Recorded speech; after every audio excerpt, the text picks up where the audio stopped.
Well, good evening, everybody. Welcome to Talking Threadheads. This is a podcast from Chris Joseph and Nicole Snyder. It is episode 15, season 2. Do you like how I nailed that, Chris? No hesitation. That took a lot of preparation. Yeah. It did. We are a podcast. You can also catch us on YouTube, where you can see the video of our conversation. And we are not affiliated with the Threadhead Cultural Foundation. We're just really big fans and supporters. So check them out, see what they're up to, support them as well. Today we are joined by, I'll leave it to Chris.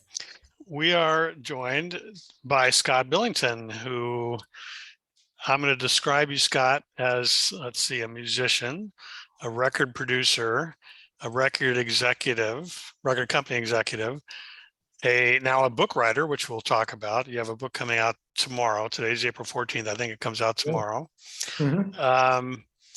So thank you for joining us. Oh, you're very welcome. I'm really glad to be here, Nicole and Chris. Thank you. Tell us about these careers and how you juggle everything, and then that'll bleed into the discussion of the book later in the interview. But talk Sure. about some of the other aspects of your various career. Well, I guess I knew from the time I was a teenager that I just wanted to be around music in my life. And the pivotal moment, which is kind of crazy, was when my mother gave me a harmonica in my Christmas stocking when I was 11. And she had actually gotten it with a book of green stamps. I don't know if anybody remembers those, but you went to the supermarket and you got these stamps. You could go get a toaster or something, but she got a harmonica.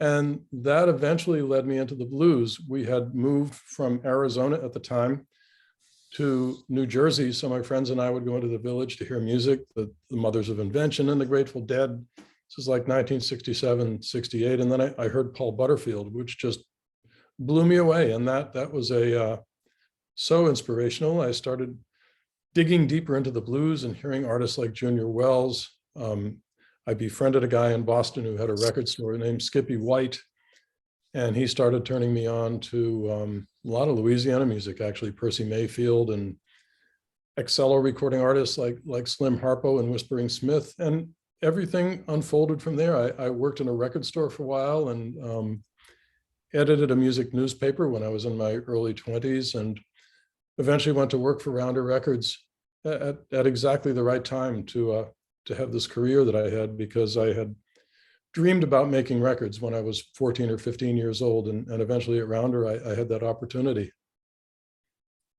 I love that. That's great. That's great. So how did you get involved with the musicians of New Orleans? Tell us about some of those experiences.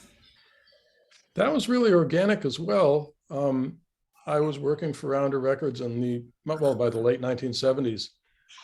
And George Thorogood and the Destroyers had 2 big hit records on Rounder at the time, which was a big surprise to all of us, because the 3 founders of Rounder Records really had started the company to release albums of old time folk music and bluegrass.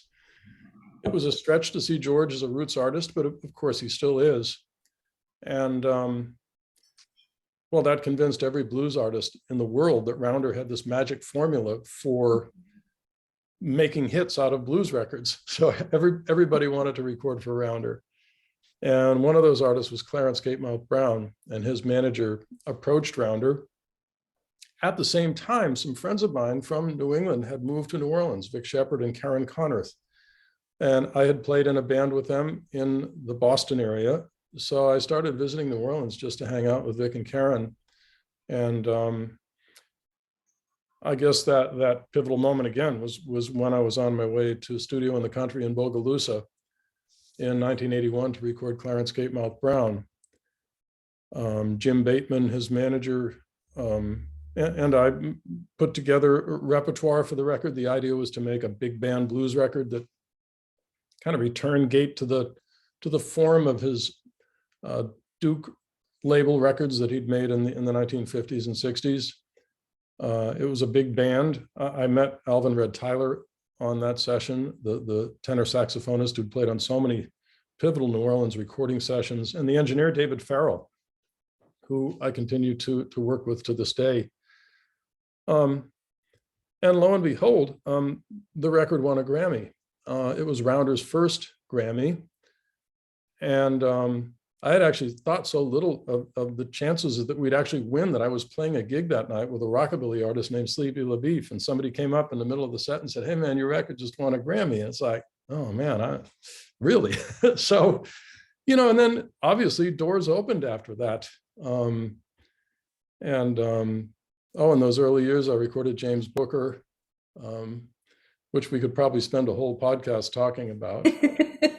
And Toots Washington, the piano player. And eventually I came to Rounder with the idea that we start a series called Modern New Orleans Masters, because the early 80s were a sort of a dry spell for New Orleans record making. And it just blew my mind that I could approach Johnny Adams or Irma Thomas or so many other artists and just say, "Hey, would you like to make a record?" And they say, "Sure, let's go, let's do it." The writer Jeff Hanisch often was my introduction, who knew these artists, and he would make the introduction. So it unfolded very organically, and it eventually, New Orleans became my recording base to the point that I was bringing in artists from other parts of the country to record here. People like the rhythm and blues singer Ruth Brown, or Solomon Burke, the soul singer, and even the New England folk artist Bill Morrissey. We came here to make records. So it just kept growing. I got involved in the South Louisiana music scene, primarily through Buckwheat Zydeco.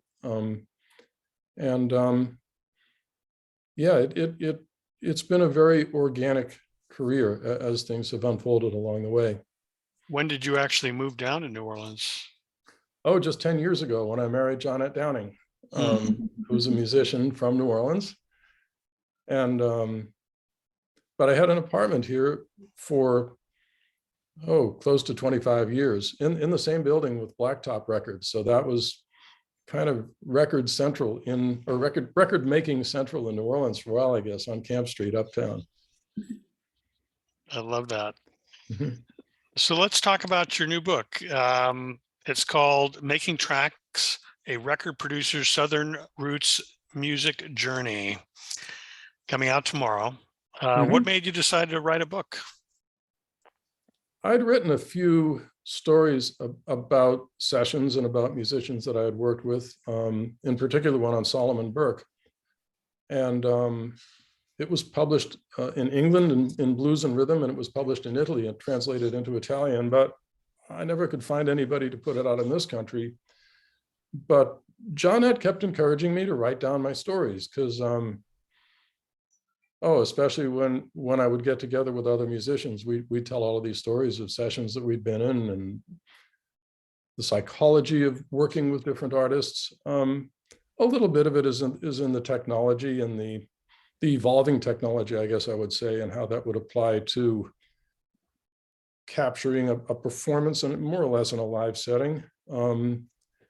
Anyway, the imposed break from COVID provided just the opportunity to finish the book. And but really it was Johnette just pushing at me and saying, you got to write these stories down. So when people buy this book, and I highly recommend that they should buy this book, what can a reader expect when they read this? I think I got to know some of these musicians really well. A recording session is a very intimate environment, and you get to see somebody's struggles with themselves. You get to see their triumphs. And I hope that I'm going to offer the readers some insight, both into some of these artists that they may love and appreciate, and also into the process of making records. Some of these artists over the years have become like family to me. I think of Irma Thomas or Nathan Williams and Dennis Paul Williams, and Nathan and the Zydeco Cha-Chas. Sometimes records can be a struggle. Giving someone everything they need to be their best. I guess that's the challenge of putting that together each time.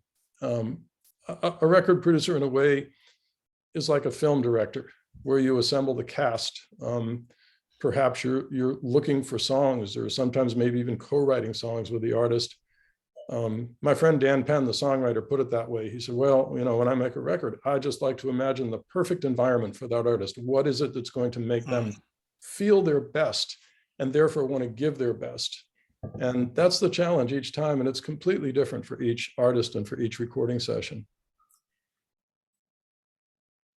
That's great. Tell our listeners where people can find your book. Yeah. It's on Amazon and all of the major booksellers, as far as I can tell. It's published by University Press of Mississippi, and you can order it directly from their website as well. It's I guess I would add too that it's a chronicle of watching the music business change over a 30-year period. When it was viable for a record label to provide the resources to make a really good recording of a Zydeco record, for instance, where you go into a good studio with good equipment and a great engineer and actually pay the musicians for making the record. And, I've made records that have been more technology oriented than musician oriented, in particular, an album that was a remix album of vocal samples from Alan Lomax's collection. Right. But the most exhilarating aspect of music for me is being in the studio when the walls of the studio come down, when thinking about the arrangement goes away and something happens where you just get this moment that lifts everybody. When people come together in a united feeling. And when it happens, it. It's addictive. I mean, you want to do it again and again. And that feeling when you finish a take and everybody starts laughing, that's just the greatest feeling in the world, because you probably got something when that happens. As a reader, I love music writing, and I read both of Jeff Hanush's books. Did I pronounce his last name correctly? Hanush, yes. Hanush. I've read his books, and I love to read music writing. And what I really love about it is listening while I'm reading. Yeah. So it sounds like this is an experience. A reader can have that experience with this book as well, kind of using the book to guide them through listening. Also, absolutely. Yeah, and at the end of each chapter, I provided some of the tracks that you can access, online to hopefully enhance the experience of reading the book. Sure. Yeah, I can't wait for that. I think I just saw that. I think I can get it through Kindle tomorrow, so I might crack it open over the weekend. Fantastic. Scott, will it be available also at the Louisiana Music Factory? Oh, I'm sure. Yeah. Okay, yeah. Because you got a lot of people coming in for French Quarter Fest and Jazz Fest. Absolutely. Yeah. No, this is my first experience working with a publisher, and so far they've been wonderful. So I'm expecting it's going to be available during Jazz Fest for everybody. Great. Can you share with us some of your favorite memories of being in the music business? Oh, I can think of a few. When Irma Thomas and I got together to make her record After the Rain, it was indeed after the rain, because it happened just after Hurricane Katrina. And we had booked studio time for actually just a few days after the storm in New Orleans at Ultrasonic Studio. And we had chosen all of the songs for the record. Kind of a funny story how we got those songs, because I'd made a number of records with Irma that followed, I guess you'd say, the template of a rhythm and blues sound with a horn section and Hammond organ, piano, kind of a background vocals, a big kind of production. And I just started hearing something more intimate for Irma and thinking of songs that she just sound great singing. Folk songs, country songs, R&B songs. I told her, and she said, "Oh, sure, man. Send me some songs. I'm always open." So I sent her a CD that had some Blind Willie McTell songs on it. Eleni Mandel, who's a wonderful writer. David Egan had some new material. There was a Mississippi John Hurt song on there.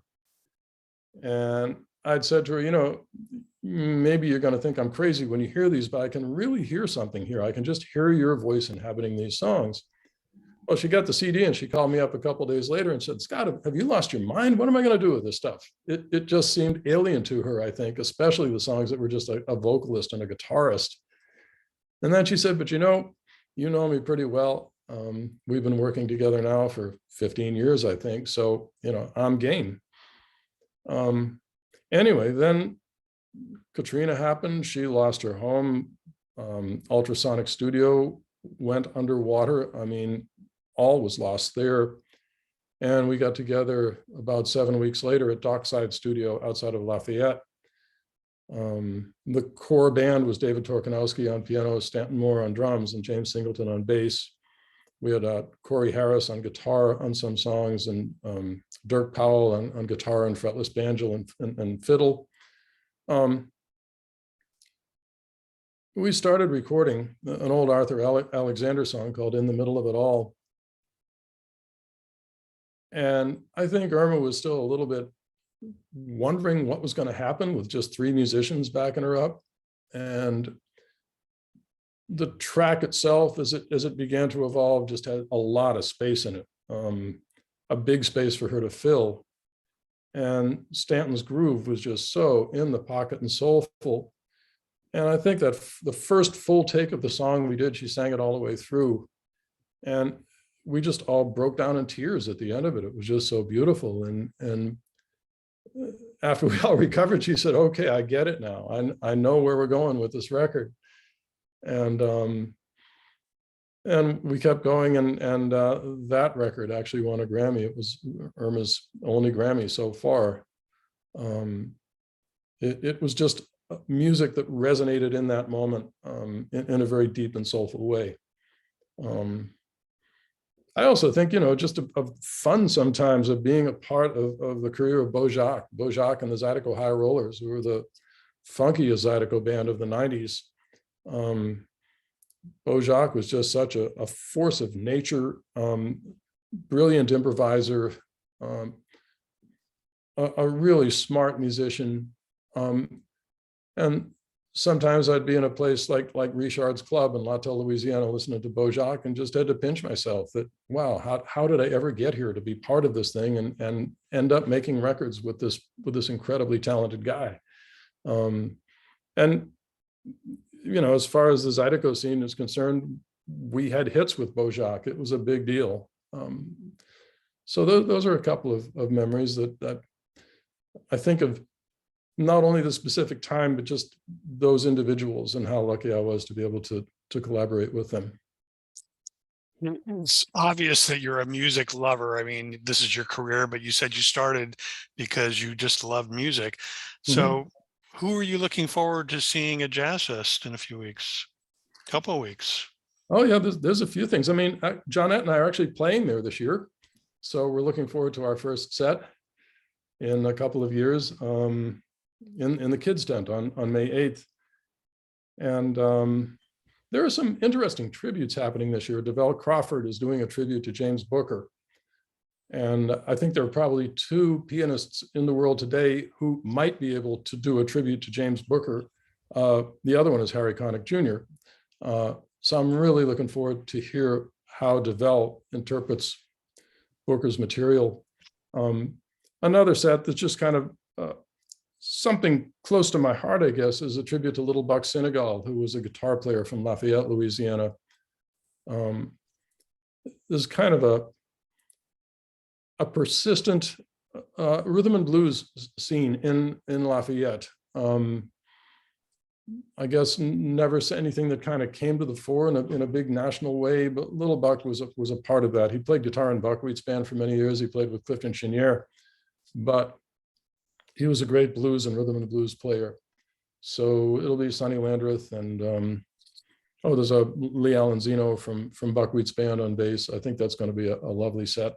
And sometimes I just like to go hang out in the Economy Hall in the traditional jazz tent, because I think that's a kind of New Orleans music that people may not always think about. but it can feel so good and it goes back so far. And you hear somebody like Leroy Jones or Mark Bro bringing this music to life for a contemporary audience, and it seems like it's right there that you're hearing the heartbeat of New Orleans music. Yeah, I couldn't agree more. When you Yeah. said Economy Hall, it made me think of one of my favorite orchestras. They're not even a band, the New Leviathan. Oh yeah, It's what you said. It just makes you smile. It Mhm. just makes you smile. I noticed the drummer Joe Lasty is doing his own set this year, and Yes. you know, this is a guy who's gotten sampled by Master P, but he's also got this just incredibly beautiful feel. I mean, you hear him play and you're lifted. That's I just tremendous. I just jotted that down. It can feel so good and it goes back so far. I love that. I don't want Yeah. that to slip away. I needed that one written Yeah. down. That's great. Scott, thank you for joining us. This has been great. I'm going to remind our listeners to pick up your book, Making Tracks, A Record Producer's Southern Roots Music Journey, available on Amazon and wherever you buy your books. Great. Well, thank you, Chris, and thank you, Nicole, and thank you to Threadhead. Awesome. All right, I'm going to hit pause here.